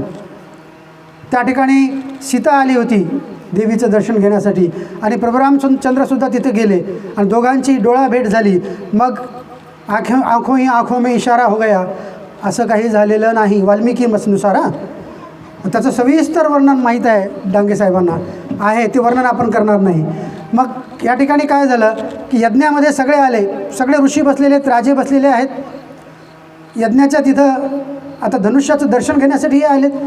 वाल्मिक मुनी म्हणाले जनक राजाला, राजन, हे जे दशरथ पुत्र आहेत यांची इच्छा आहे की तुमचं धनुष्य बघायचं आहे. बघायचं आहे बरं काय, उचलायचं नाही, बघायचं आहे. ते म्हणाले अवश्य. मग ते धनुष्य आणलं. त्याचं वर्णन खूप छान आहे. मात्र इतकं मोठं धनुष्य आहे की 500 चाकं, एक मोठा ट्रक जसा असतो आपल्याकडे 8 चाकी, 12 चाकी, 20 चाकी ट्रक आहेत, तसं 500 असं 8 चाकं असलेला ट्रक आहे आणि त्याच्यावर 500 पहिलवान उचलून ठेवत आहेत आणि ढकलत ढकलत आणत आहेत. 8 चाकाचं मोठा एक यंत्र आहे, ट्रक समजूया आपण, आणि त्याला कोणालाच उचलता येत नाही, आणून ठेवलं. आणि मग यांनी सांगितलं जनक राजांनी की हे जे धनुष्य आहे हे माझ्या पूर्वजांनी मला दिलेलं आहे, याची पूजा आम्ही दररोज करतो. आणि माझी जी सीता आहे, मुलगी आहे, अयोनिजा आहे, म्हणजे इतर सारखं ती जन्मलेली नाही. आणि ती यज्ञ होत असताना हजारो यज्ञ केलेले आहेत यांनी. कधीतरी आधी यज्ञ करत असताना यज्ञामध्ये पद्धत अशी होती की विशेषतः अश्वमेध यज्ञ करायचा असेल, मोठा यज्ञ, तर जमीन जिथे यज्ञ करायचे तिथली जमीन तयार करायची असते. मग ते जमीन नांगरावी लागते आणि त्यासाठी लोखंडाचा नाही तर सोन्याचा नांगर वापरावा लागतो. म्हणजे एक प्राथमिक स्वरूपामध्ये आपण भूमिपूजन करा म्हणतो ना, तसं ते भूमिपूजन आहे. मग हे सोन्याच्या नांगरानं नांगरत असताना नांगर एका ठिकाणी थांबला, अडकून बसला, मग तो काढता येईना. मग सगळ्यांनी काढून बघितलं तर पेटी सापडली. पेटीमध्ये छोटी बालिका सापडली आणि ती म्हणजे सीता. सीता दीर्घ आहे, हां, सी दीर्घ आहे. त्याला जर आपण ह्रस्व केलं, सीता असं केलं तर साखर होते. सीता म्हणजे खडी साखर. सीता केलं तर ही रामायणातली सीता होते. आणि सीता शब्दाचा अर्थ काय आहे की नांगराने जी रेष पडते ना, आपण नांगर केल्या नांगरणी करतो तेव्हा असे मध्ये भेगा पडतात ना, त्या रेषेला सीता असं म्हटलेलं आहे. तर हे कोण सांगायला लागले? जनक राजा सांगायला लागले की माझ्या सीतेसाठी मी एक निर्णय केलेला आहे. काय निर्णय केलेला आहे की जो कोणी ह्या धनुष्याला उचलेल आणि त्याला प्रत्यंच्या म्हणजे दोरी चढवेल त्या पुरुषाला, त्या वीराला मी माझी कन्या सीता देणार. सीतेचं स्वयंवर झालं नाही. स्वयंवर म्हणजे काय आहे? पूर्वीच्या काळी स्वयंवरचे प्रकार खूप होते. हे ज्या राजांच्या मुली असायच्या त्या काळामध्ये स्त्रियांचं प्रमाण खूप कमी होतं, म्हणजे मुलींचं प्रमाण खूप कमी होतं आणि मुलांचं प्रमाण खूप जास्त होतं. आजही तसंच झालेलं आहे. आणि मग ही जी राजकन्या असायची ती काय म्हणायची की एखादा पण ठेवायचा, जसं तेलामध्ये बघून वर बाण मारा, मासळीला बाण मारा, आणखीन करा, हे करा, ते करा, आणि जो जिंकेल त्याच्या गळ्यामध्ये माळ. पण इथं सीतेचं स्वयंवर झालेलं नाही. जनकाने काय ठरवलं होतं की माझी जी सीता आहे ती अत्यंत सुंदर आहे, शक्तिसंपन्न आहे, दैवी आहे, सामान्य मुलगी नाही. मग तिच्यासाठी सामान्य मुलगा कसा चालेल? शक्तिसंपन्न चालेल. म्हणून अनेक राजे येऊन गेले, देव आले, राक्षस आले, गंधर्व आले, राजकुमार आले, कोणालाही ते हलवतासुद्धा आलं नाही, उचलता आलं नाही. म्हणून जनक राजा निराश झाले होते की याला कोणीच उचलू शकत नाही. आणि मग आता हे उचलायचं कसं? आता सगळे बसलेले आहेत, यांनी आता सगळ्यांना संधी दिली. पुन्हा जे राजे आले होते प्रत्येकाने उचलण्याचा प्रयत्न केला. एका ठिकाणी वर्णन आले की रावणसुद्धा आला होता, परंतु वाल्मिकीनं तसं काही म्हटलेलं नाही. आला असेल तर आला असेल, ठीक आहे, आपल्याला काही प्रॉब्लेम नाही. तर सगळ्यांनी उचलण्याचा प्रयत्न केला, कोणाला काही जमलं नाही. मग विश्वामित्र रामाना म्हणाले, राम चल उठ. इशारा केला, जा आता तुझी संधी आहे. आता रामाचा प्रत्येक ठिकाणी नम्रपणा एवढा आहे. ते उठले. पहिल्यांदा त्यांनी गुरुच्या चरणी प्रणाम केला आणि तिथं गेले आणि त्यांनी दर्शन घेतलं, म्हणजे हात जोडून धनुष्याचं दर्शन घेतलं. 3 प्रदक्षिणा केल्या शिवधनुष्याच्या भोवती आणि नंतर विचारलं विश्वामित्रांना, गुरुदेव मी स्पर्श करू का त्याला? कारण गुरुदेवाने काय सांगितलं होतं, नुसतं बघणं झालं. गुरुदेव म्हणाले ह्याचा स्पर्श कर. नंतर म्हणाले मी उचलू का गुरुदेव? गुरुदेव म्हणाले उचल. आणि मग त्यांनी ते उचललं. आणि मग आता ही प्रत्यंच्या म्हणजे दोरी कशी करायची असते, पद्धत काय आहे की धनुष्य आहे, आपल्या धनुष्याचा आकार माहीत आहे, मध्ये एक मूठ असते ग्रिप, त्याला धरायचं असतं, उभं करायचं, धरायचं, डाव्या पायानं खालच्या याला धरायचं आणि वरूचं वाकवायचं आणि त्याला दोरी अडकवायची. मग त्यांनी ते खाली दोरी लावली रामानी आणि वाकवलं डाव्या हातानं, उजव्या हातानं लावण्यासाठी वाकवलं, वाकवल्याबरोबर ते मोडलं. आणि असं उत्कृष्ट वर्णन केलेलं आहे की इतका मोठा आवाज झाला, सगळे बेशुद्ध पडले, मूर्छित झाले. मग कोण जागे होते? जनक, राम, लक्ष्मण, विश्वामित्र. एवढेच बेशुद्ध पडले नाही, बाकी सगळे बेशुद्ध पडले. आता थोड्या वेळानंतर शुद्धीवर आले आणि नंतर त्यांनी बघितलं काय झालं, काय एवढा मोठा आवाज कशाचा आला, भूकंप झाला का काय, सुनामी आली का आणखीन काय झालं. आणि मग त्यांच्या लक्षात आलं की श्रीरामांनी, कोणीतरी राम नावाचा युवक आहे आणि त्यांनी दशरथ पुत्र आहेत आणि त्यांनी हे उचललेले आहे. तर जनकाने सांगितलं होतं की मी असे अनेक वेळा प्रयत्न केलेत पण कोणीच उचलू शकलं नाही. म्हणून सगळ्या राजांनी काय केलं, एकत्र येऊन जनकावर हल्ला केला, अयोध्येवर हल्ला केला. आणि परंतु अयोध्या हल्ला केल्यानंतर जनकाने देवाची सैनिक मागवले आणि सगळे मग राजे हरले. आणि म्हणून आता मी निराश झालो होतो की या जगामध्ये कोणीच क्षत्रिय उरला नाही, कोणीच आर्य शब्द वापरला आहे, आर्य कोणीच उरला नाही. लक्ष्मण ताडकन उभा राहिला. हे आधीचा प्रसंग आहे की तुम्ही हे राजन तुम्ही असं कसं म्हणता, क्षत्रिय उरला नाही, माझे बंधू आहेत श्रीराम, असे धनुष्य तर आम्ही लहानपणी किती तोडलेत माहीत नाही, आम्हाला गंती नाही, तुम्ही असं म्हणू नका, आम्हाला संधी दिली नाही. मग त्याच्यानंतर विश्वामित्राने सांगितलं जा उठ. प्रभू रामचंद्रासोबत लक्ष्मण आहेत, पण रागीट आहेत, संतापी आहेत, क्रोधी आहेत. परंतु त्यांचा क्रोध संताप जो आहे त्याला सात्विक संताप म्हटलेला आहे, जनकल्याणासाठी आहे आणि त्यांची निष्ठा प्रभू रामचंद्राच्या चरणावर आहे, त्यांच्यासाठी ते काही करायला तयार असतात. म्हणून हे अशा प्रकारे हे तुटलेलं आहे. धनुष्यबाण तुटल्यानंतर आता मग जनक म्हणाले की आता राम आणि सीतेचं लग्न लावू आपण. राम म्हणाले नाही नाही, मला इथं फक्त धनुष्य बघायला बोलवलं होतं. नंतर प्रत्यंच्या चढवायला सांगितलं. लग्नाचा प्रस्तावच नव्हता आणि लग्न करणं हे माझ्या हातात नाही. तुम्ही माझ्या परमपित्याला दशरथ राजांना बोला, त्यांची परवानगी घेऊन या आणि त्यांची इच्छा असेल तर मी लग्न करायला तयार आहे.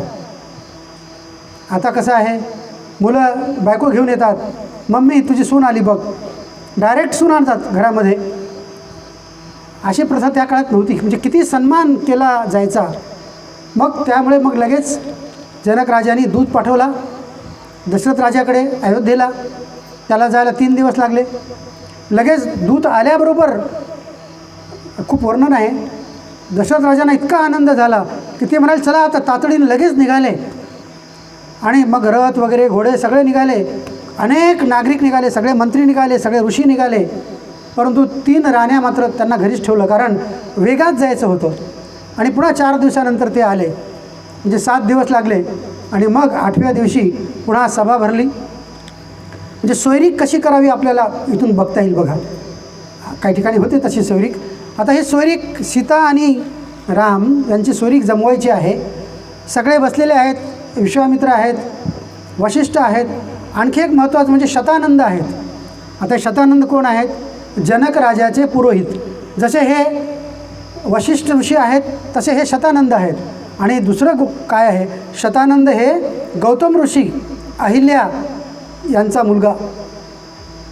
तर प्रभू रामचंद्राने आपल्या आईला पुन्हा नवजीवन दिलं हे शतानंदाने ऐकल्यानंतर ते इतके आनंदी झाले होते की त्यांनी सगळी व्यवस्था ठेवली होती. आणि मग विश्वामित्र म्हणाले माझा एक प्रस्ताव आहे. काय प्रस्ताव आहे? जनक राजाला म्हणाले माझा एक प्रस्ताव आहे की आपण सीता आणि राम यांचं तर लग्न ठरवत आहोत, चांगली गोष्ट आहे. परंतु तुमची एक मुलगी आहे ना दुसरी, म्हणजे सीतेची बहीण जी आहे उर्मिला, उर्मिलेचे लग्न करा. आमच्याकडे वर तयार आहे, लक्ष्मण तयार आहे. जनक राजा म्हणाले वा खूप छान आहे. मग विश्वामित्र म्हणाले आणखीन आहे, ऐका, तुमच्या भावाच्या 2 मुली आहेत ना, त्याच्या भावाचं नाव आहे कुशध्वज. जनक राजाच्या भावाचं नाव कुशध्वज. त्यांनाही 2 मुली होत्या, मांडवी, श्रुतकीर्ती. तर हे जे श्रुतकीर्ती आणि मांडवी ह्या 2 मुली होत्या. मग लग्न कसं ठरलं? सीतेचं रामासोबत आणि ह्या लक्ष्मणासाठी उर्मिला, मांडवी भरताला द्यायची आणि श्रुतकीर्ती ही शत्रुघ्नला द्यायची. आणि मग असा प्रस्ताव झाला. प्रस्ताव झाल्यानंतर म्हणजे ह्या प्रस्ताव विश्वामित्रांनी ठेवला. जनक राजाला मान्य झाला, कुशध्वजालाही मान्य झाला. पुढची पायरी काय? ठीक आहे मान्य झालं, परंतु तुमचा कुल सांगा ना. ती प्रथा कशी होती? मग शतानंदांनी जनक राजाची कुळ सांगितली, खूप लांबलचक सांगितलं त्यांनी. जनक राजा आत्तापर्यंत हे जनक आहेत ते त्यांचा मागचा कुळ कसा आहे, कसा कसा पराक्रम केलेला आहे हे सगळं सांगितलं. आणि मग वशिष्ठी उठले, त्यांनी हे दशरथ राजाचं कुळ सांगितलं. आणि हे आता आपण वाचलं ना, 40वे पुरुष म्हणजे प्रभू रामचंद्र आहेत, हे सगळं सांगितलं काय काय त्यांनी केलं, सगर राजाने काय केलं, भगीरथ राजाने गंगा कशी आणली, हे सगळं वर्णन वशिष्ठ मुनींनी सविस्तर केलेलं आहे. कारण हे कुळ का सांगितलं जातं की 2 कुळ एकत्र येत आहेत, परंतु हे कसे आहे ते बघितलं पाहिजे. म्हणून सोयरीक जुळवत असताना काय काय बघितलं पाहिजे? एक कुळ बघितलं पाहिजे. आता जात म्हणजे कुळ नाही, जात आणि कुळमध्ये फरक आहे. तर कुळ बघितलं पाहिजे, म्हणजे त्या कुळाचं शौर्य काय हे बघितलं पाहिजे. दुसरं त्यांचा वंश बघितला पाहिजे, कशाप्रकारे चालत आलेला आहे. तिसरं त्याचं विद्या शिक्षण किती झालेलं आहे त्या वर मुलाचं. त्यानंतर त्याचं शरीर धष्टपुष्ट असलं पाहिजे, निरोगी असला पाहिजे. त्याचप्रमाणे त्याच्याकडे संपत्ती किती आहे, काय कमावतो का नाही, धन वगैरे ते बघितलं पाहिजे. आणि दुसरं म्हणजे त्याची कीर्ती कशी आहे, बदनाम तर झालेला नाही ना समाजामध्ये, हे बघितलं पाहिजे. आणि शेवटी त्याची परीक्षा घेतली पाहिजे. आपल्याकडे सगळं सुटलं, फक्त परीक्षाच राहिली. मुलं मुली एकमेकाला बोलतात बाहेर, घराच्या बाहेर, आणि नंतर येऊन सांगतात आमचं पटलं, आता अक्षता टाका, नाही टाका तर आमचं आम्ही कुठंतरी जाऊन अक्षर टाकून येतो. चटमागणी पटब्या, तशी प्रथा त्या काळामध्ये नव्हती. म्हणून आपल्याला रामायण का शिकायचं तर नुसतंच रामाचं चरित्र नाही, की त्या काळात संस्कृती कशी होती, समाज कसा वागत होता, कुटुंबामध्ये कसे संस्कार होते, एकमेकाशी आपण कसं वागलं पाहिजे, हे सगळं आपल्याला रामायणातून शिकायचं आहे, कारण तो इतिहास आहे. आणि हे सगळं आनंदाचं झालं, लग्न झालं. आता काही ठिकाणी फार विचित्र काहीतरी वर्णन केलेलं आहे, मी ते वर्णन करत नाही. लग्नामध्ये काय काय झालं वगैरे ते काही करायची गरज नाही. लग्न झालं, सगळे निघाले आता वऱ्हाड आपल्या आपल्या नवरीला घेऊन, चारी नवरींना घेऊन अयोध्येकडे निघाले. आता एक संकट आलं. कसं आहे की सुख आलं की ते कायमचं राहत नाही, थोडं दुःख येतंच. दुःख आलं पुन्हा सुख येतंच. मग हे सगळे आनंदाने निघाले, रथामधून निघाले. आणि मग काही अपशकून दिसायला सुरुवात झाली. म्हणजे हा ताफा चाललेला आहे, लक्षात घ्या, ताफा चाललेला आहे. दशरथ आहेत सगळे रथामध्ये, आपापल्या रथामध्ये. आणि मग पक्षी असे गिरट्या घेऊन फिरू लागले.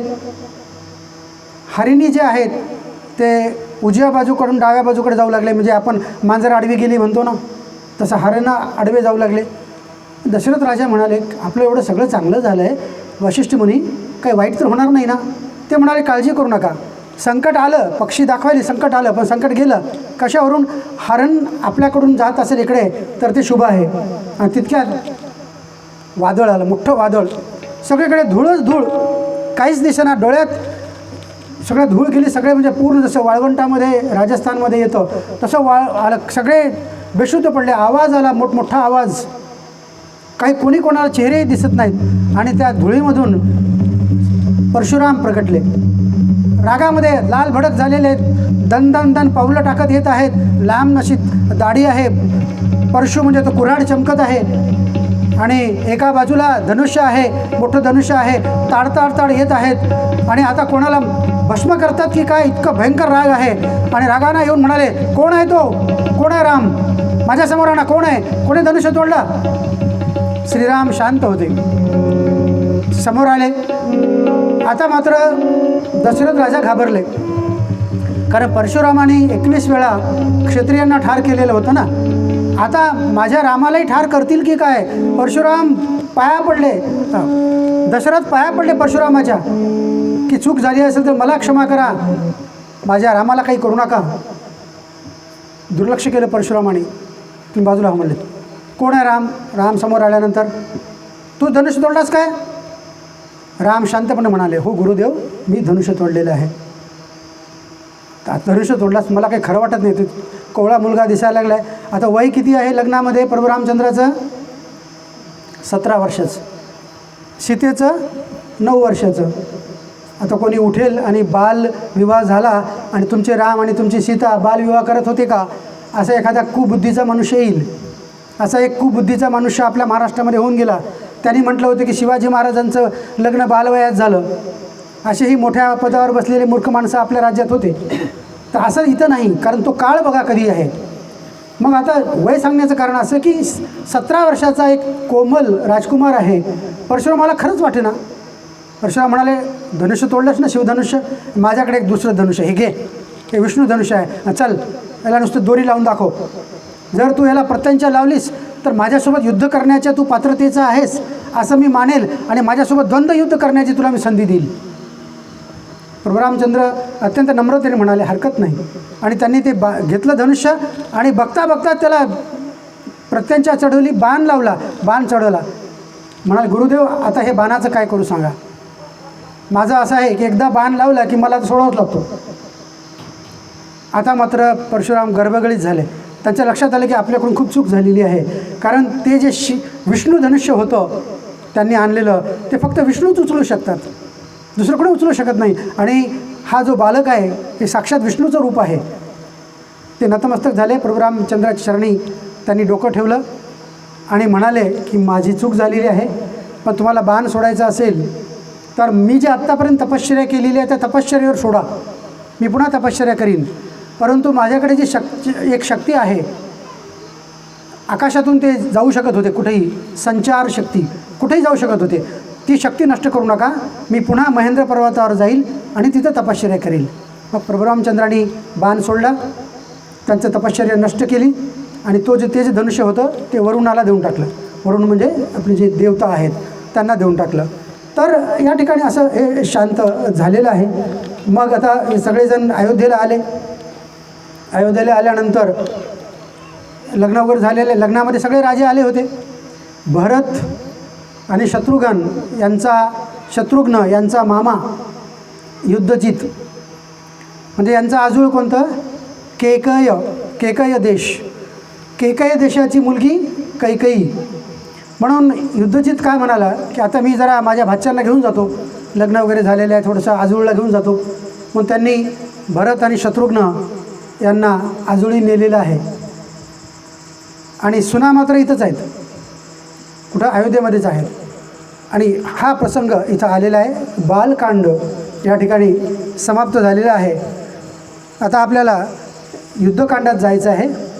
आपण 6:45च्या दरम्यान बंद करूया, समाप्त करूया, कारण पुन्हा आरती केल्यानंतर 15 मिनिट आपल्या आरतीला लागेल. जेवढं होईल तेवढं आपण अयोध्याकांडाचं आपण वर्णन बघूया. आता अयोध्याकांडामध्ये काय आहे? राज्याभिषेकाचं वर्णन या ठिकाणी येते. आता हे जे राजा दशरथ आहेत, आता सगळं सुखाचा काळ चाललेला आहे. मुलांचं लग्न झालं, सुना आलेल्या आहेत, सगळ्या गुणवान सुना आहेत. आता काय पाहिजे? सगळीकडे शांत आनंदी आनंद आहे. काही वर्ष त्यांनी राज्य केलं, म्हणजे प्रोग्राम म्हणजे साधारणतः 10 वर्ष राज्य केलं. राज्य केल्यानंतर एकदा त्यांच्या लक्षात आलं की मी आता म्हातारा झालो. लक्षात येण्याची 2 कारणं आहेत. असं वर्णन आहे एका ठिकाणी की त्यांना पांढरा केस दिसला डोक्यामध्ये, हे एक आहे. वाल्मिकी रामायणात ते नाही. परंतु मुख्य काय आहे की दशरथ राजाला वाईट स्वप्न पडली. एक भयंकर स्वप्न त्यांना पडलं. काय स्वप्न पडलं की एक राक्षसीने आलेली आहे आणि ती अशी म्हणते आहे की मी सगळे अयोध्या गिळून टाकणार, तुला खाऊन टाकणार. लाल बुंद अशी राक्षसीनी आहे, तिच्या डोळ्यातून अशा प्रकारच्या ज्वाला निघत आहेत, भयंकर दिसते आहे. ती धावून येते आहे आणि मला मारण्यासाठी येत आहे. यमदूत आलेले आहेत, काळे काळे पुरुष दिसत आहेत आणि मला धरून नेत आहेत आणि मला ठार करत आहेत. असं भयानक स्वप्न पडलं. दशरथाने विचार केला, मला कधीच स्वप्न पडलं नाही भयानक. याचा अर्थ आता माझा मृत्यू जवळ आलेला आहे. म्हणून आता आपलं राज्य आपल्या मोठ्या मुलाला देणं आवश्यक आहे. म्हणून त्यांनी ताबडतोब ऋषीमुनींना बोलवलं. सगळे ऋषी आले. वशिष्ठींना विचारलं की माझी इच्छा आहे की प्रभू रामचंद्राचा राज्याभिषेक करायचा आहे. मग मुहूर्त कोणता आहे सांगा, आणि लवकरात लवकर करायचं आहे. वशिष्ठी मुनी म्हणाले, लवकरात लवकर जर म्हटला तर उद्याच मुहूर्त आहे, मग नाही तर मग आणखी 4-6 महिने लागतील. दशरथ राजा म्हणाले, उद्याच करू आपण. म्हणजे ताबडतोब तयारी करा. लगेच सुमंत्राला सांगितलं, सगळ्या मंत्र्यांना सांगितलं. त्यांनी तयारी सुरू झाली. अयोध्या नगरी सजायला सुरुवात झाली. सगळ्या ठिकाणी पताका लागल्या, गुढ्या उभारल्या, सगळ्या महिला दागिने घालून फिरू लागल्या. मंत्रघोष सुरू झाला, यज्ञ सुरू झालं आणि हे सगळं सुरू झालं. आणि दुपारच्या वेळी म्हणजे हे सकाळी प्रसंग झाला. पण दुपारच्या वेळेस दशरथ थोडेसे झोपले, वामकुक्षी जेवण करून झोपले. झोपल्यावर त्यांना आणखी भयानक स्वप्न पडलं. ते दचकून उठले आणि त्यांनी सांगितलं की प्रभू रामाला बोलवा पटकन. आता सकाळीच राम येऊन गेले. त्यांना सांगितलं होतं की उद्या राज्याभिषेक होणार आहे, तुम्ही पवित्र व्हा, शुद्ध काम हे कार्य करा. आणि पुन्हा बोलवले. मग आता काय बोलवलं? मग श्रीराम आणि लक्ष्मण सगळेजण गेले. आता हे मी संक्षिप्त सांगायला लागलो. मग दशरथांनी जवळ घेतलं रामाला, आलिंगन दिलं आणि म्हणाले, अत्यंत कोमल आणि घाबरलेल्या स्वरामध्ये दशरथ म्हणतायत, हे रामा, तू आता सुखरूप आहेस ना? ते म्हणाले, असं काय बोलता, सकाळी तर आपली भेट झाली. नाही, मला भीती वाटते आहे, म्हणून उद्याच्या उद्या तुझा राज्याभिषेक झाला पाहिजे. प्रभू रामचंद्र म्हणाले, हो मान्य आहे, आपलं ठरलं आहे ना, पण आता तू एक काम कर की तुझा बॉडीगार्ड वाढव, सुरक्षा रक्षक वाढव, सैन्यदळ वाढव आणि तुझ्या राजमौलाभोवती सगळीकडे सुरक्षा रक्षक वाढव. श्रीरामाने विचारलं, कशासाठी? असं आहे म्हणले की भरत तिकडे आहे, केकई राज्यामध्ये आहे, तो येण्याच्या आधी आपल्याला राज्याभिषेक करायचा आहे. श्रीराम म्हणाले, तो माझा भाऊ आहे ना, मग काय अडचण आहे? तो माझा भाऊ आहे, माझा प्रिय सखा आहे, तो माझा मित्र आहे, सगळंच आहे, माझा भक्तही आहे. तसं नाही म्हटले. कोणाचं मन कधी पलटेल सांगता येत नाही. श्रीरामाला कळे ना असं का? त्यांनी सांगितलं दशरथांनी, काय म्हणले की कैकई जी आहे ही माझी 3री पत्नी, सगळ्यात तरुण, सगळ्यात सुंदर. जेव्हा कुठेही मुलबाळ होत नव्हतं तेव्हा तिच्याशी मी लग्न केलं आणि लग्न करताना कैकईचे जे राजा म्हणजे कैकईचे वडील त्यांना मी वचन दिलं आहे की कैकईला जो मुलगा होईल त्यालाच मी राज्यावर बसवेल. कारण त्या काळात काय होतं की कौशल्याला मुलगा झाला नव्हता, सुमित्रेला झाला नव्हता, हे वयानं मोठे आहेत आणि ही वयानं लहान आहे, म्हणून आता हिलाच मुलगा होणार, त्यांना काहीच होणार नाही असं गृहीत धरलं दशरथाने. म्हणून आता कसं झालं की 4 मुलं झाले, एक मागत होतं 4 झाले. म्हणून मला भरतालाच राज्यावर बसवावं लागणार आहे. म्हणून मला तुला बसवायचं राज्यावर, तू मोठा आहेस, ज्येष्ठ पुत्र आहेस. आता खरं तर प्रभू रामचंद्र त्यांनी म्हटलं की भरताला तुम्ही बसवा, परंतु प्रथा अशी आहे इक्ष्वाकू वंशामध्ये किंवा सगळ्याच राज्यामध्ये की जो मोठा मुलगा आहे त्यालाच राज्यावर बसवलं जातं. मग चिंतातूर झाल्यानंतर सगळे पुन्हा गेले, प्रभू रामचंद्र गेले आपल्या आपल्या महालामध्ये. व्यवस्था कशी होती बघा, अयोध्या नगरीमध्ये दशरथ राजाचा एक महाल आहे, कैकई, कौशल्या, सुमित्रा त्यांचे आपापले बंगले आहेत, म्हणजे महाल आहेत, राजप्रसाद आहेत आणि ते 7-7 मजली आहेत. कोणते 5 मजली आहेत, कोणते 7 मजली आहेत. आता कौशल्या आणि कैकई यांचे घरं जवळजवळ आहेत, पण मध्ये अंतर आहे, मध्ये गार्डन आहे, उद्यान आहे. आणि रामाचं जे घर आहे म्हणजे रामाचा जो प्रासाद आहे तो दशरथाच्या प्रासादापासून थोडा दूर आहे, म्हणजे तो साधारण 2-3 किलोमीटर तरी असला पाहिजे. कारण राम दशरथाकडे येताना रथामध्ये यायचे, रथामधून जायचे, कारण पायी जाण्यासारखं अंतर असतं तर रथ आणायची गरज नव्हती, ते अंतर स्पष्ट दिलेलं नाही. मग अशा प्रकारे सगळे त्या ठिकाणी सगळी अयोध्या नगरी सजते आहे आणि पुन्हा दुधामध्ये मिठाचा खडा पडण्याची तयारी झालेली आहे. आता बघा आपण जे साखळी जर बघितली तर काय दिसते, आता वर्णन केल्याप्रमाणे सुख आले की पुन्हा दुःख आले. आता सुख आलं, राज्याभिषेक होणार म्हटलं की आता पुन्हा मंत्राचं प्रकरण पुढे येणार. आता ही जी मंत्रा आहे, कोण आहे मंत्रा? प्रत्येक घरामध्ये आता मंत्रा आलेली आहे. नवीन रूप, नवीन धारण, रिइन्कार्नेशन काय म्हणतील त्याला, अवतार म्हणूया आपण. तर ह्या मंत्र्याचं जास्त वर्णन नाही. काय आहे, कैकईचं लग्न झालं. प्रथा काय होती त्या काळामध्ये, जेव्हा राजकन्यांचे लग्न व्हायची त्यावेळेस तिच्यासोबत दासी पाठवायच्या. लग्न झाल्यानंतर हुंडा वगैरे ते तर ठीक आहे, दागिने वगैरे संपत्ती द्यायचेच, परंतु दासी द्यायचे, दास द्यायचे. तर ही दासी कुबडी होती, आपण जवळची होती, तसं वयानं जास्त आहे ही दासी. ती दासी मंत्रा वर गेली छतावर सहज असं फिरायला, असाच वेळ झाली, संध्याकाळची वेळ झाली होती. म्हणजे हा प्रकार सकाळपासून सुरू झाला बरं काय. आता संध्याकाळ 5-5:30 वाजले, आपण फिरायला जातो, छतावर जातो. ती छतावर गेली, बघायला लागले तर सगळीकडे आनंद वातावरण, सगळीकडे पताका आहे, ती आहे. मग तिनं वरून वाकून बघितलं, त्या कौशल्याच्या जी दासी होती ती सगळी तयारी करत होती. कौशल्या दानधर्म करत होती, सुमित्रा दानधर्म करत होती आपापल्या बंगल्यातून लोकांना. पण हिनं विचारलं तिला बोलून, हे काय चाललं आहे म्हणजे, कसं काय एवढा काय आज सण नाही, कोणाचा वाढदिवस नाही, कोणाचा हॅपी बर्थडे नाही, मग तुम्ही हे सगळं कसं काय हॅपी बर्थडेचं तयारी केली? ती म्हणाली तुला माहीत नाही? कमालच आहे, तुला माहीत नाही म्हणजे. उद्या आपल्या श्रीरामाचा राज्याभिषेक होणार आहे. बघा त्या दासींच्या मनात किती प्रेम आहे, आपल्या श्रीरामाचा राज्याभिषेक होणार आहे म्हणून तयारी चालली आहे, तुला माहीत नाही? अशी कशी अडाणी? व्हॉट्सअपवर मेसेज बघितला नाही का? व्हिडिओ टाकायला होता की बघितला नाही? तर तुझ्याकडचं ते व्हिडिओ फेकून दे, मोबाईल, नवीन मोबाईल घे. ही पळत गेली कैकईकडे नवीन मोबाईल घ्यायला नाही, सांगायला. आता हा जो प्रकार आहे हे संवाद फार महत्त्वाचे आहेत बरं काय. मंत्रा आणि कैकईमधले संवाद का महत्त्वाचे आहेत की भांडणं कसे होतात, कानं कसे भरविले जातात, चांगल्या माणसाला कसं बिघडवलं जातं ते आपल्याला याच्यातून कळतं, शिकायचं नाही, कळतं. ती मंत्रा आली आणि ओरडत आली, पाय आपटत आली. आणि त्यावेळेस ही आपली जी कैकई होती ती आपली आरामात बसलेली आहे, तिला काहीच माहीत नाही, पलंगावर असं आरामात बसलेली आहे. आणि ही ओरडत आली, अगं तुला काय समजते की नाही मूर्ख? बघा दासी राणीला काय म्हणते, मूर्ख म्हणते. म्हणजे किती तिची हिंमत. मूर्ख, तू कशी बसलीस, तुला कळते की नाही? सगळं नष्ट होण्याची वेळ आली, तुझ्यावर संकट यायला लागले, तू नष्ट होशील पूर्ण.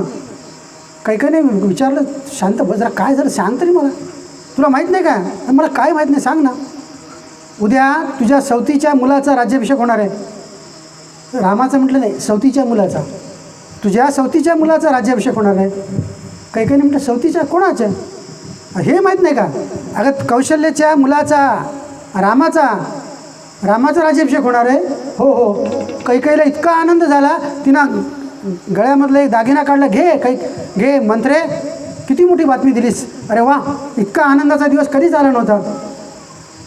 मंत्रीनं ती दागिना घेतला, फेकून दिला. मूर्ख आहे, दुर्बुद्धी शब्द काय वापरला तिनं, दुर्बुद्धे, निर्बुद्धे. आपण हे सुद्धा वापरत नाही, पण ती वापरायली. तुला समजत नाही का? अगं उद्या रामाचा राज्याभिषेक होणार आहे, मग होईल की मग. आणि तुझ्या भरताला राज्य मिळेल काय? मला गरज नाही भरताची. राम आणि भरत याच्यात फरक नाही. माझं प्रेम आहे भरतावर. अगं प्रेम असेल, परंतु भरताला राज्य दिलं पाहिजे ना. का दिलं पाहिजे? आता उद्या राजा होणार, राम राजा होणार, मग तू दासी होणार. मी तर दासी आहेच की, तू दासी होणार कसं काय? आता कौशल्याचा भाव वाढेल ना, मोठी होईल ना कौशल्या, राजमाता, राजाची आई. आणि मग तुला कोण विचारणार आहे? तू दासी होऊन बस इथं. भरताला अटॅक करेल किंवा भरताला ठार करेल आणि राजा मोठा होऊन बसेल, राम मोठा होऊन बसेल. कैकेयी रागवली. मंत्रा, तुला काय समजते की नाही, काय बोलतेस तू? कैकेयी म्हणाली, मंत्रा म्हणाली, मी बरोबर बोलते, तुलाच समजत नाही. तुला असं वाटते का? मंत्रा काय म्हणते, कैकेयी तुला असं वाटते का? आता ही मंत्रेचे शब्द राणी म्हणत नाही, कैकेयी म्हणते, एकेरी बोलते. तुला समजते का? का? उद्या जर रामाचा राज्याभिषेक झाला आणि तो राजा झाला तर तुला हाकलून देतील ना, तुला, मला, भरताला हाकलून देतील. मग तुझं काय राहणार आहे? मग काय करायला पाहिजे? आता थोडीशी विष भरलं. कैकेयीने विचारलं, मग काय करायला पाहिजे? काही नाही, भरताला राजा करायचं. अगं कसं करता येईल? मंत्रा म्हणाली, तू किती विसरबोळी आहेस. तुला 2 वर दिलेत की नाही राजा दशरथाने? हो दिलेत. का दिलेत? कारण कैकेयीनं काय केलं होतं, एकदा युद्ध झालं होतं. इंद्र आणि एका राक्षसामध्ये युद्ध झालं, अनेक राक्षस आणि इंद्र. मग तो इंद्र हरू लागला. इंद्राने दशरथाला बोलवलं मदतीला. दशरथ आपला रथ घेऊन गेले, हवेत उडणारा रथ, आणि मग त्यांनी युद्ध केलं. इंद्र जिंकला. त्या युद्धामध्ये काय झालं, दशरथावर एवढे बाण पडले, दशरथ घायल झाले. कैकेयी होती युद्धामध्ये. कैकेयीला रथ चालवता येत होता, सारथी म्हणून तिला बाण चालवता येत होता. तिनं काय केलं, राजा दशरथाचा तो रथ बाजूला नेला, औषधोपचार केला, राजा शुद्धीवर आला. दशरथ, जीव वाचला ना राजाचा. मग त्यावेळेस दशरथांनी वर दिलं होतं की सांग, तुला मी 2 वर देतो. त्यावेळेस कैकेयीने म्हटलं होतं की आज मला गरज नाही, जेव्हा मला पाहिजे तेव्हा मी मागेन. मंत्रामध्ये, अगं तुला 2 वर मिळालेलं आहे, मग मागून घे. काय मागू? मंत्रा म्हणाली, तुला एवढंही करत नाही, काय मागावं हे कळत नाही. बरं मी सांगते, ऐक तू. आता कैकेयीचं मन आता तयार झालं ऐकायला. पहिला वर, भरताला राज्य देणे, ठीक आहे. दुसरा, श्रीरामाला 14 वर्षासाठी वनवासात पाठवणे. कैकेयी म्हणाली, अगं भरताचं ठीक आहे गं, पण रामाला वनवासात पाठवायची काय गरज आहे? भरत राजा होईल, ठीक आहे ना मग. मंत्रा म्हणते, आणखीनही तुला समजत नाही, तुझ्या डोक्यामध्ये आणखीन काही भरलं की काय? अगं राजा रामचंद्र झाल्यानंतर भरताला सुखानं जगू देतील काय, हे लक्षात घे ना तू. सवतीचा मुलगा आहे ना तो, सावत्र भाऊ आहे ना. हां, आता तिला पटलं. हो पण ठीक आहे, पण मी वर कसं मागू? आता हे सगळीकडे झालं ना, तयारी झाली, दशरथांनी सांगितलेलं आहे, घोषित केलेलं आहे. काय नाही, मी सांगते तसं कर म्हणले. आणि मग तसं तिनं जे सांगितलं मंत्रानं, ते तसं कैकेयीने करायला सुरुवात केली. आणि कोपग्रह, क्रोधागार म्हणजे राग आल्यानंतर एका विशिष्ट खोलीमध्ये जाऊन बसायचं. म्हणजे त्या काळामध्ये राग आल्यानंतर विशिष्ट खोलीत जाऊन बसण्यासाठी खोली होती. आता याच्या मागेसुद्धा मानसशास्त्र आहे, खोलात जायचं नाही आपल्याला. समजा आता एक उदाहरण घेऊ आपलं समजण्यासाठी. आपण देवघर, आपल्या घरामध्ये देवघर आहे, आपण पूजा करतो, म्हणजे सगळ्यात पवित्र ठिकाण आपल्या घरातलं कोणतं आहे? देवघर आहे. पण देवघरामध्ये बसून जर आपण भांडणं करत असू, आरती करता करता तुझं मडं बसू दे, जय देव जय देव, तुझं मडं बसू दे. अगं टाक ना तिकडे मीठ, जय देव जय देव. म्हणजे ती आरती न केली तर बरं आहे, ते पाप करायला तिथं आपण त्या पवित्र ठिकाणी बसून पाप करायला लागलो. म्हणून काय होतं त्या ठिकाणी, राग आला की तुमच्या खोलीमध्ये जाऊन बसा आणि कितीही राग करा. कारण त्या रागाचे जे स्पंदनं असतात, व्हायब्रेशन, ते सगळ्या भिंतीमध्ये सगळीकडे बसतात. एक साधं उदाहरण घ्या. आपण कधी सरकारी दवाखान्यात गेला असाल तर आपल्याला अनुभव आला असेल, गेला नसाल तर जाऊन या. तिथं गेल्यानंतर आपल्याला वाटतं की आपणच बिमार झालो की काय, इतकं दुःखी वातावरण आहे सरकारी दवाखान्यामध्ये. सगळे गरीब लोक जातात आणि सगळे दुःखी आहेत. कोणाचं ॲक्सिडेंट झालेलं आहे, कोणाचं हार्ट अटॅक आलेलं आहे, कोणाचं काही आहे, कोणाकडे पैसे नाहीत, कोणी डिलिव्हरीसाठी आलेले आहे. सगळे एवढे व्हायब्रेशन सगळे दुःखाचे असतात. स्मशानभूमीमध्ये सुद्धा तसेच व्हायब्रेशन असतात. म्हणून एखाद्या विशिष्ट खोलीमध्ये जाऊन राग करा, म्हणजे तुझे राग तिथंच करा, बाहेर पवित्र ठिकाणी राग येऊ नये, म्हणजे ते स्पंदने येऊ नयेत. म्हणून तशा प्रकारची खोली होती. आता ते कैकेयीनं कसं केलं, नाटक कसं करावं. आता कैकेयी यायची गरज नाही, आपल्याला टी व्हीवरून दिसते दररोज. तिनं आपले जे राजवस्त्र होते ते काढून मलिन वस्त्र, खराब जुनी साडी घातली. होळीच्या दिवशी घालतो ना आपण, कपडे खराब होतात म्हणून होळीच्या दिवशी घालायची, तशी साडी घातली, मलिन साडी. दागिने फेकून दिले तिथंच कोपगृहामध्ये. केस काढून टाकले जे बांधलेले होते सगळे. आणि पलंगावर नाही बसली, खाली फरशीवर बसली. नकली नकली रडू लागली. मुळू मुळू रडणे म्हणतो ना आपण, मुळू मुळू रडू लागली.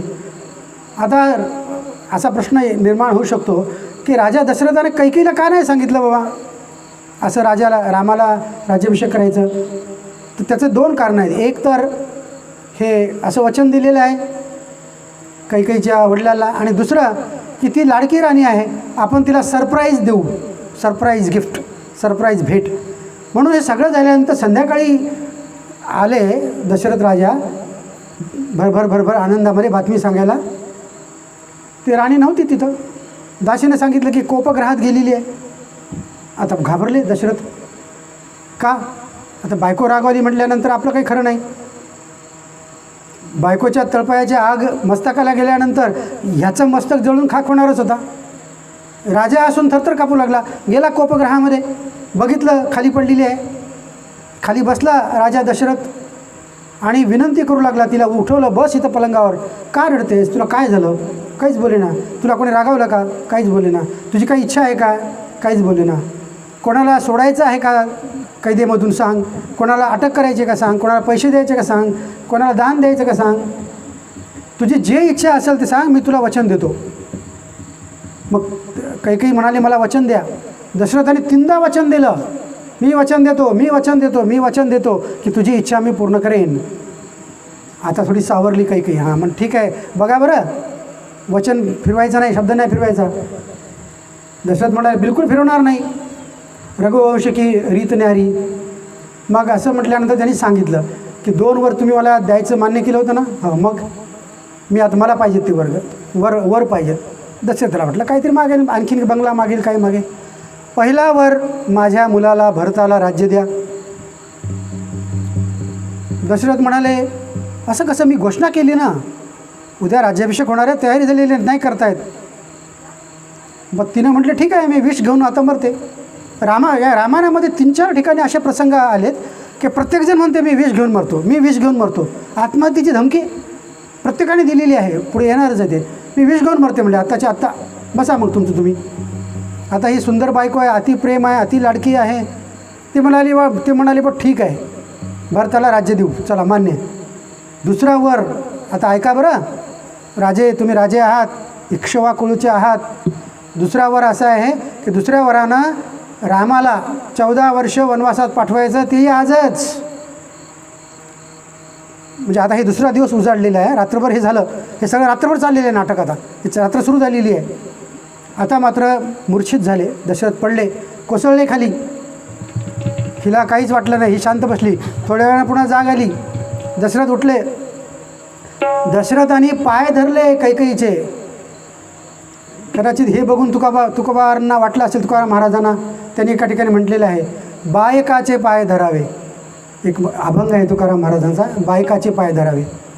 पण तो अभंगाचा अर्थ आहे बा एकाचे, म्हणजे एकाचे तरी पाय धरा, गुरुचे पाय धरा असा अर्थ आहे.